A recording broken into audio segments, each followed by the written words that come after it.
When you're talking about political environments, and we live in such a time where everyone is paying attention to politics, that even some of the nerd channels that I watch just to tune out politics are now suddenly covering almost everything political going on in the world because it's touching on every aspect of our lives. We talk about politics. The concept of hypocrisy is almost such a given that you kind of roll your eyes when people make an accusation that people are being hypocritical when they're interacting with the political world. So when I tell you that the Vatican is doing something that is on its face hypocritical with political ramifications, stay with me on this one. This is an astonishing, out of touch move that they did. You see, a couple of days ago, the news was reported out of Rome in the Western media, and it took almost a month for this story to actually make the news. That Francis just changed the rules on who can come into the Holy See and did so in a completely tone deaf, hypocritical way. He cracked down on such a way that the picture you see on my thumbnail here, it sounds like he took a page out of the incoming administration's playbook on this. But I'm going to start by giving you some context on why what you're about to hear is utterly hypocritical. And remember, we do have to be careful about how we talk about this topic on any platform that you're seeing this on, aside from the big green monster website whose name rhymes with the word crumble, because you can't even say their name on YouTube because their name is quite literally censored here. Seriously, it is. It's really sad, but that's because they're a competitor to them. But for context, we go to an article from the National Catholic Reporter from about 10 days ago that kind of gives the game away. The headline is Cardinal McElroy to face challenges in 47's Washington. I have told you that the main reason he was put in there was for politics, and of course to reward another servant of Ted McCarrick, because McElroy has a long history of hiding away McCarrick's misdeeds. He's cut from the same cloth like his predecessor, Cardinal Wilton Gregory. They are all peas in a pod that way and ideologically together. And the thing about McElroy, not McElroy, McCarrick, no one ever really mentions other than whenever I try to bring it up, but it's an unpopular thing. Cardinal McCarrick was deeply embedded with the political big pushers in Washington, regardless of their party. As I showed you, he addressed George W. Bush, he addressed Barack Obama, whatever. He didn't care about the party. He was deeply connected to them, which is savvy. And McElroy's not as savvy about this because in the intervening 10 to 20 years, he has completely just given up on the quasi nonpartisan nature of what his job should be. And instead, he just allies himself overtly with one side. And you're going to see why he does that. But here is the giveaway on what McElroy's program is, what his purpose is. From that article, quote, that McElroy's appointment was announced during a heightened moment of political transition for the United States, the same day that 47's win to president was certified by the U.S. Congress, was seen by some observers as a signal that the Vatican is paying close attention to current events in the nation's capital. I think the Vatican wants this kind of church leader to be the Archbishop of Washington right now when 47 is about to take office, threatening to deliver on his promise of getting rid of those people who are unwelcome in our home. That's very important, said Massimo Fagioli, a theologian and church historian at Villanova University. Massimo, by the way, is an Italian theologian who has been teaching in the United States for quite a long time and is one of the lay voices for Pope Francis in the church in America. He keeps popping up in these kinds of news articles. Fagioli told the National Catholic Reporter that McElroy is, quote, one of the most consequential appointments in Pope Francis's pontificate. He said a more cautious Vatican would likely not have chosen McElroy to lead one of the country's prominent archdioceses. Many of us thought he was too progressive to be the Archbishop of Washington, D.C., and that appointing him to the nation's capital was going to be too bold, too strong a statement, because far more progressive than the center of the U.S. Conference of Catholic Bishops on James Martin's sin, synodality, the people who want to be here, on almost anything, Fagioli said. McElroy's calls for radical inclusion in the church, including for the James Martin crowd and divorced and remarried Catholics, has at times elicited anger among conservative Catholics. One bishop in 2023 appeared to suggest he was a heretic. News of McElroy's appointment to Washington prompted pointed criticism from conservative voices on social media. Bishop Joseph Strickland, the firebrand prelate who was removed from his East Texas diocese by Pope Francis in 2023, went so far on X as to call McElroy corrupt and a McCarrick clone. End quote. He is there to push back on several key policy areas, including on the gravy train for the Vatican and for the institution calling itself the Catholic Church in America. We're going to talk about that here in a moment. The Vatican is concerned that the new boss in Washington is going to follow through on his promises that are widely supported among Americans, included by Catholics, by the way, by a majority of them, to remove folks who didn't get permission to enter the home, starting with the worst of the lot, the violent types. It's not even hidden that the church in America, and by extension the Vatican, makes a lot of money from the U.S. government helping those folks who got here illicitly and to get wherever they want to be. The government gives a lot of money for that. That money comes in the form of government grants given to Catholic charities and similar Catholic organizations, as well as those for other Christian groups and non-religious groups. For the Catholic groups, they give a cut to the bishops of the money they get from the government, who give a cut then to the Vatican. It's a big old gravy train, and you can get an idea of how seriously they take that money by the lengths they're willing to go to protect it and flaunt the law with this story here.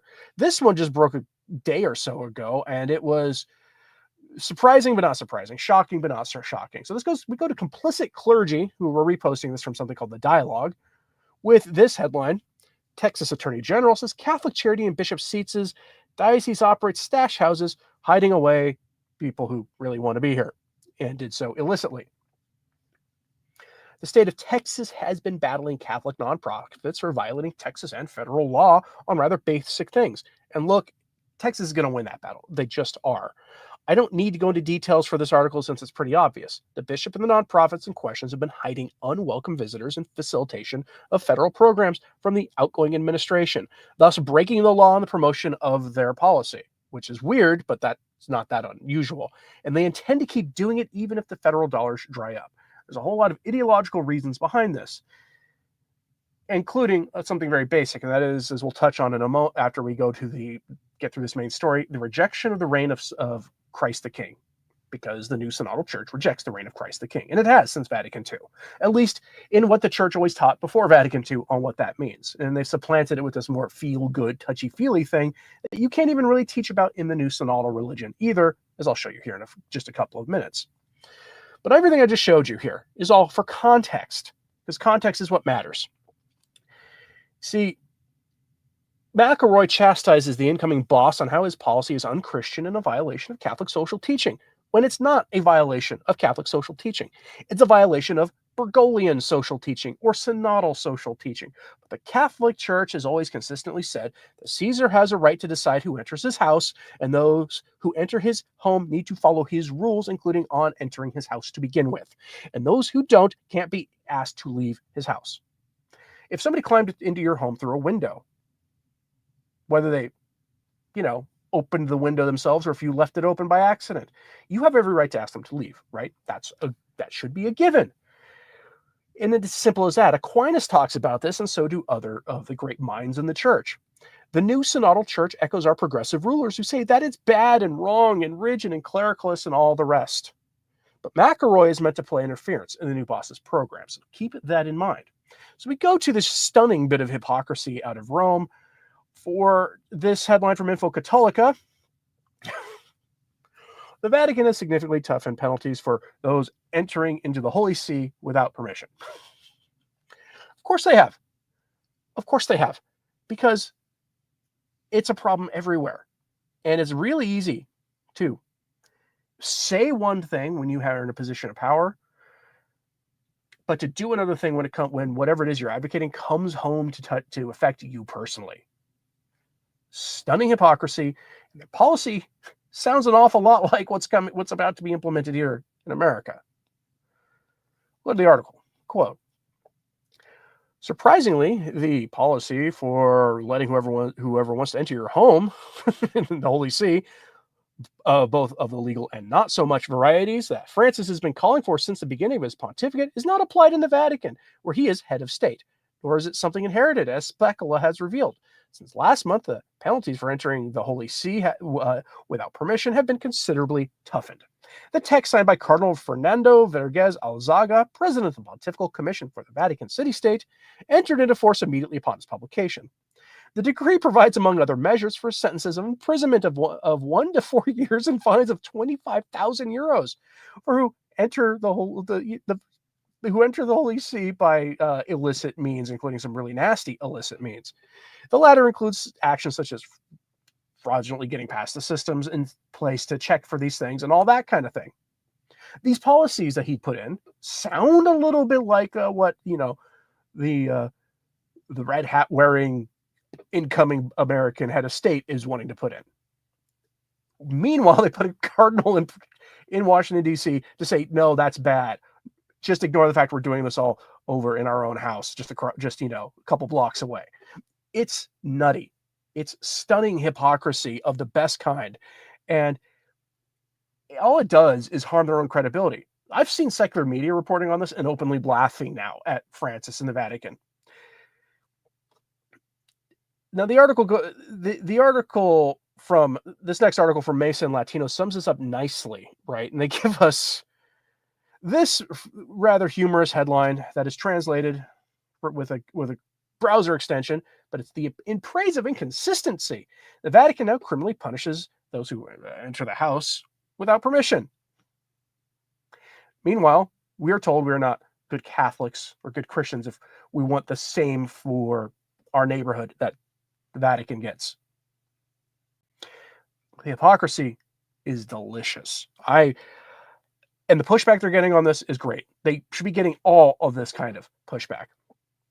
But you should take the best part about this is this last bit here, because it goes over all the various specific things, and it honestly sounds like the stuff that 47's new czar on the issue is going to focus on first, right? Like almost exactly lifted verbatim from what he wants to do and then translated over into stuff for the Holy See. But here is the most delicious part about this. Quote, in short, in the Vatican, this form of coming when you're not asked to is a crime, and very hard times lie ahead for those who do it. Let's be clear. The Vatican City is a sovereign state, and as such, it has a full right to behave, and as such, rightly, it behaves. Like Italy, indeed with greater rigor than Italy, like the United States, like the United Kingdom, like France, like Spain, like Germany. But at least from now on, his sovereign, meaning Francis, should avoid the embarrassingly, cloyingly boring, and now with good reason, hypocritical weekly lecture on the reception of the people in question. Physician, heal yourself. End quote. It's hypocrisy. And it's the best kind of hypocrisy. It's the one that's so obvious that anybody can see that they have no authority to tell us to do one thing when they're doing another. That's blatantly obvious at this point. But what is all of this based on? How do they get here? How do they get to this position where they think this is okay?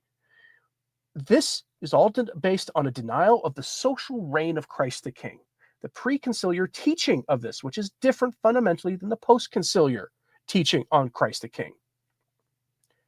One of the great dividing lines between the Catholic Church before Vatican II and after Vatican II is the notion of the social reign of Christ the King. Yes, on the post-conciliar Novus Ordo calendar, there is a feast for the reign of Christ King of the universe, or whatever it's actually called, but it was moved on the liturgical calendar from its pre-conciliar date, and it represents really different things entirely than the old pre-Vatican II feast did.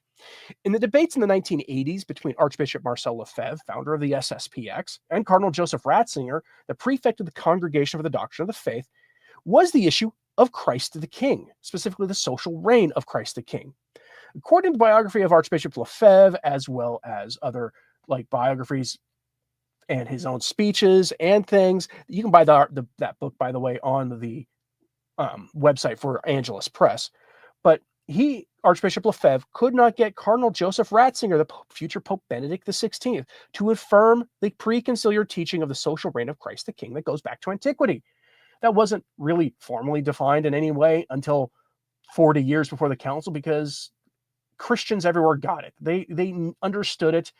A priest could preach on it from the ambo on Sunday at Mass, and everybody got the idea. Until the French Revolution and the cascading effect that had across the West. Then all of a sudden, the very issue of what Christ the King meant became a issue that took on such a life of its own that after World War I, the popes, Pius XI specifically, had to teach formally on the issue. 40 years later, the church changed its mind on it. But the fact that he could not get Cardinal Ratzinger to affirm the preconciliar teaching was a big deal, and was one of the straws that broke the camel's back, leading directly to the so-called illicit consecrations of the bishops of the SSPX in 1988. There were a couple other things that happened there, but the rejection of social reign of Christ the King is how you got a Pachamama debacle and the Assisi thing in 1988, and a lot of other things. Ratzinger reportedly tried to straddle the line between the two divergent teachings on that feast in keeping with his hermeneutical continuity, which has, by the way, since been rejected by Francis. One of the statements they made about the liturgy was talking about how the only hermeneutic that was permitted was Francis's hermeneutic, which is definitely one of rupture, which, ironically, Ratzinger spent his whole professional life after Vatican II warning about that you cannot have a hermeneutic of rupture, targeting both traditionalists and people from Francis's wings of the post-conciliar order. Francis gets to make the rules now, and he rejected the hermeneutic of continuity outright. Now, fast forward a few decades from that debate, and now the Catholic teaching of Christ the King is forbidden in practice. And if you don't believe me, let's go to Gloria TV for this remarkable story, because they're not hiding it anymore. These folks are not hiding it. Headline: Cardinal of Barcelona bans lecture on Christ the King. If you ever want to know if your bishop is Catholic or not, this doesn't put aside the difference between the two, the preconciliar post-conciliar debate. And Dr. Peter Kwasniewski has an article on this, I think, on his Substack, if you want to read it, about what the differences are, because they really are fundamentally different theological positions. But put aside that for the moment. The very fact that if you want to basically find out if you have a Catholic bishop or not, the easiest way is to find out whether they believe Christ is king or not. If they think that's just a sort of some metaphysical, symbolic metaphor for Jesus being, the focus of our hearts and things as we go make a better utopia, or whether or not he's actually, we believe what the church has said about the reign of Christ the King. Here are the details from this. Quote: on Tuesday, January 21st, Don Christian Vina was due to give a talk on Christ the King in the parish of Sant Jordi de Valcara in Barcelona, Spain. But Juan Jose Omea, the Archbishop of Barcelona, forbade it. The lecture was to present Pope Pius XI's encyclical Quas Primus, this is the preconciliar form, in which he established the feast of Christ the King and emphasized the universal kingship of our blessed Lord. If the talk had been about the end-of-decade program or James Martin propaganda, Juan Jose Omea would not have objected, writes the article that published this. End quote. The bishop objected to the preconciliar form, forbidding him to teach on it. We need to think about that in terms of the very basic claim that the more conservative types tend to make, which is that this is the same church as it was before Vatican II. It's the same religion. There's a lot of confusion on how things go. We should look at things through a hermeneutic of continuity. The powers that be in Rome now do not believe in a hermeneutic of continuity. They don't. If the authorities in the church reject the old theology of Christ the King, then they can change anything they want in the church. According to the Catholic faith, Christ is king not only of our private lives and of our private actions, but in all of society as well, whether society chooses to recognize him or not. And as such, secular laws should not violate basic Catholic morality. Now, this is not an endorsement of theocracy. It is not. It's simply stating that laws should conform to the natural law and the law of God, which would include Sunday work laws and all the moral hot-button issues that the Catholic Church has found itself on the losing side of since the 1950s with the secular world and in the post-World War II era. That's not theocracy. Theocracy would be the state saying, no, you have to be Catholic. And that's not the church's position. It really hasn't been. Some rulers have gotten that idea in their head, but they're usually the ones who kind of undermined the church's authority in the long run and help to bring about the so-called Reformation. Now, this rejection of Christ the King has manifested itself really in two ways. In the church now, we see a rejection of morality as embodied by this recent story. So we go to Deacon Nick Donnelly on X, who shared this bizarre story. He says, quote, a Catholic school under Cardinal Nichols' governance, which is in the UK, has sacked a pastoral council for upholding Christian teaching on holy matrimony. St. Anne's Catholic School for Girls, Enfield, sacked Gozen Soidag for posting on Instagram following vehement complaints from a parent. They sacked her on her birthday, accusing her of not like of hating women, posts saying, quote, she was told to pack up her belongings and leave the premises. Miss Soidag left in tears without being able to say goodbye to colleagues and students. All this happened on her birthday. So much for acting justly and loving tenderly, an ethos they vaunt on their website. Posted originally by Christian Concern, they say a Christian social media influencer sacked by North London Catholic School for supporting biblical matrimony on Instagram in her own time will appeal a tribunal ruling which has upheld her dismissal and denied her right to free speech. This is in the UK, so the secular laws are not going to be on her side on this, by the way. The UK is not a free country. It hasn't been for quite a while now. If you know anything about what's going on there involving social media, it's scary.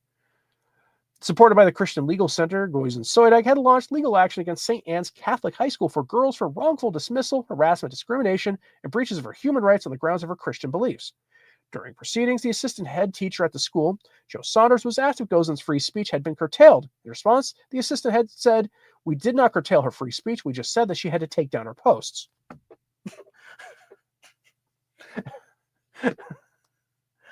Yes. We did not curtail your free speech. Now, please take down the speech we don't like. Bravo. Bravo. You get the idea.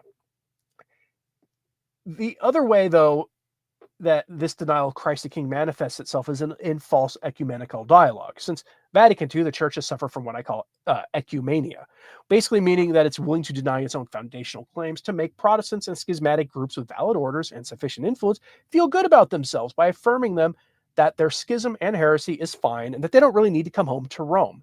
See, this rejects all the post-Reformation and post-Orthodox schism teachings of the church on the notion of submission to the Roman pontiff, but that doesn't matter at all.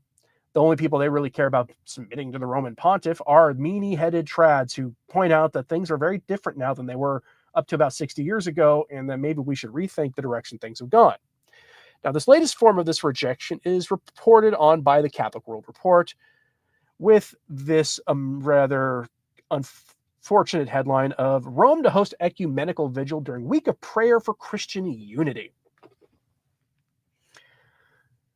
The only authentic Christian unity comes in recognition of and submission to the papacy. That's the only form that matters, because to submit to the papacy means you submit to right belief, the same faith on all matters, including about the Eucharist, holy orders, apostolic succession, whatever you care to name. It's all there. Marian dogmas, all of it. But in this so-called push for Christian unity, they are not united in truth. Protestants don't even agree with Catholics on things like, what did the incarnation mean? Is Mary the mother of God or merely the mother of Jesus? On Our Lady's perpetual virginity. They don't necessarily agree on, in some cases, on the reality of the resurrection. Spend any time on social media encountering Protestants, especially American Protestants, and you start to see literally every old ancient heresy settled 2,000 years ago in some cases, popping back up in especially American Protestant groups. American Protestantism is weird by comparison to, say, traditional European Protestantism. Authentic ecumenical dialogue should be about how to bring schismatic groups home and heretical schismatic groups to leave heresy behind and submit to the Roman pontiff, to clear up misunderstandings of church teaching, and to show where the errors in their own theology are. That's what it should be. It can't be surrendering on issues to them, because to do so means that you are surrendering on the most basic claim the church makes, which is that the church was founded by Christ on the rock of Peter, who has promised that it will be guided by the Holy Spirit into all truth. You cannot say, well, okay, fine, we'll back off on transubstantiation, or yeah, fine, we'll back off on the limitation of who can be ordained or whatever. You can't do that, because otherwise you're saying the Holy Spirit made a mistake, and the whole thing falls apart immediately. But that would be authentic ecumenical dialogue. This is not. It's a rejection of Christ the King. Quote, the week of prayer for Christian unity, which runs January 18th to the 25th, takes on special significance this year because of the 1700th anniversary of the first ecumenical council in history, the Council of Nicaea in AD 325. On January 25th, the feast of the conversion of St. Paul, Pope Francis will conclude this week of prayer with Vespers in St. Paul outside the walls of Basilica at 5:30 p.m. Rome time. In addition, on Thursday, January 23rd at 6 p.m., the Diocese of Rome will organize a traveling vigil involving 3 different places of worship. The Lutheran Church, located outside of 70 Via Sicilia in Rome, yes, a Lutheran church in Rome, St. Andrew Orthodox Church, also in Rome, and St. Camillus de Les Parish, also in Rome. According to a statement released by the Vicariate of Rome, it's not simply a prayer vigil, but, quote, a brief pilgrimage in 3 stages, with biblical meditations intended for evangelicals, Orthodox, and Catholics. This giving of gifts also represents circularity, communion, and diversity within the same faith, said Monsignor Marco Gnavi. Note what he said there. Within the same faith. Heresy. Head of the Office for Ecumenism and Interreligious Dialogue of the Diocese of Rome. The prayers and reflections for this event were drafted by the Brothers of the Monastic Community of Bows in northern Italy, together with the international group appointed by the Dicastery for Promoting Christian Unity and the Faith and Order Commission of the Ecumenical Council of Churches. The theme for the week, Do You Believe This?, is inspired by the dialogue between Jesus and Martha during Jesus' visit to the home of Martha and Mary in Bethany, for their brother Lazarus had passed away, as recounted in John's Gospel. According to Navi, the theme chosen this year is central because today not only the churches, but also the peoples must face many forms of real death, which also includes division, separation to the point of conflict, and redacted of people not involved. Even in one's personal life, the priest continues, many are alone, and the uncertainty of the present, the need for answers arises. The dialogue between Jesus and Martha shows how in every man and woman there is an implicit or explicit question about faith. These words also help us to remember the anniversary of the Council of Nicaea, which gave us this profession of faith that unites us all in baptism, he concluded. End quote. He's kind of invoking, when he talks about this faith within us, this is modernism again. Pius X, in his encyclical defining the heresy of modernism as the synthesis of all heresies, the encyclical called Pascendi Dominici Gregis, one of the key elements of modernism he described in there was the reduction of faith to an internal experience that you then share with other people.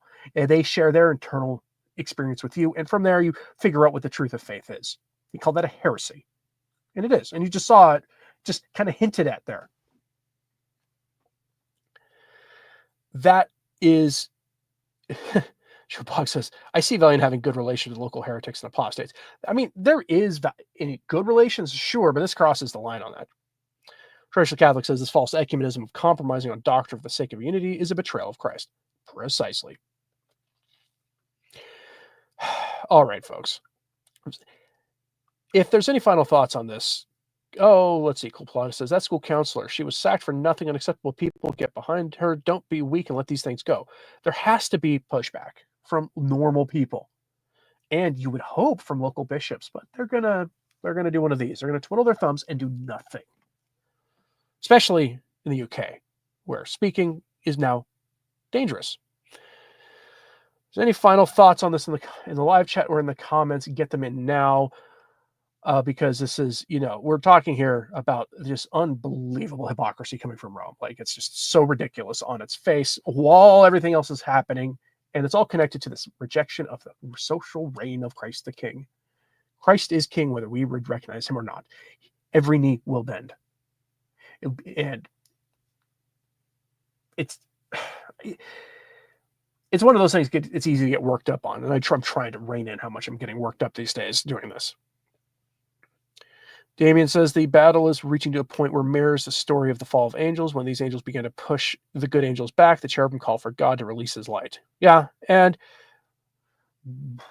we may be reaping the whirlwind by just letting this stuff continue to happen. All right, folks. Thanks very much for tuning in today. And as always, pray for the church. I'm Anthony Stine. Ave Maria.